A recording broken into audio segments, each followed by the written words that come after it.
Okay, let me take you above the layout down below to where I have my main bus. And this is the feeder bus, main feeder bus for the power to the layout. And as you can see, I just kind of run it all along the bottom of the layout, and it goes underneath the mountain and just goes completely around underneath everything, and I drop feeder lines off the main bus. So what I'm going to do now is here I've cut into the main bus to drop a feeder line, and what's that main line is going to do is connect to this terminal strip, and from the terminal strip I will run wires from the terminal strip over to the track. So what I'm going to do is run a feeder wire from here. I had to undo one. I had a smaller gauge wire. I kind of ran out of wire at the time, so I'm kind of redoing this. So here's the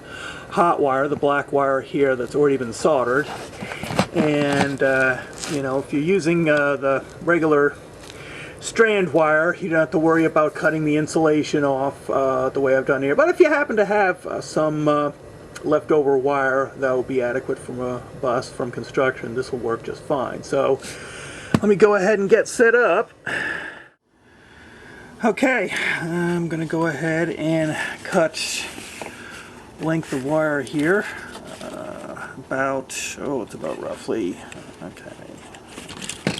Take two. Okay, now I'm going to go ahead and cut length of wire about 15 inches or so. I can always trim it down. Alright, I'm going to go ahead and strip, probably about a good 3/4 of an inch of insulation off this thing. There, it's all stripped off. Twirl it around a little bit. Now I'm going to go and pull this out. It's a little bit hard to do because tight confined spaces I got here. Try to push this thing up. Alright, let me go ahead, zoom in a little bit, better look at what I'm doing.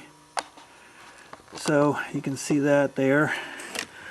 I'm going to go ahead and take this wire and just wrap it around where I've cut the insulation off there. So let me do that.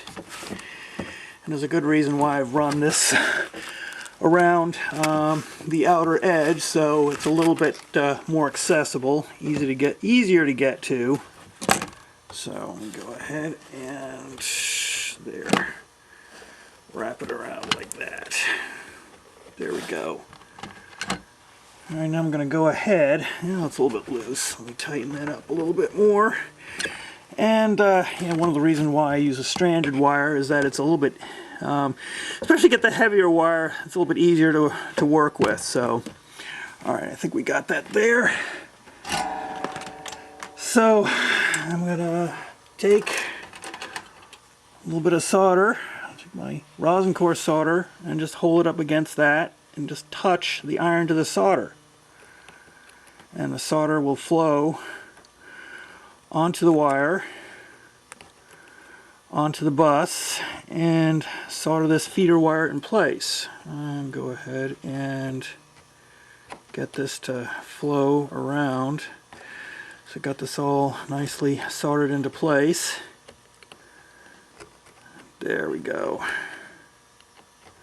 Alright, I've got that wire soldered into place now. I'm going to go ahead and just tape this up. Take a little bit of my electrician's tape, and here, I'm making it harder on myself. Let me strip away a little bit more of this insulation. It's getting kind of awkward here trying to do this. Go ahead and do that. I can spread this out a little bit further. I'm just going to go ahead and wrap these wires with electrician's tape. Okay, because what this is going to happen here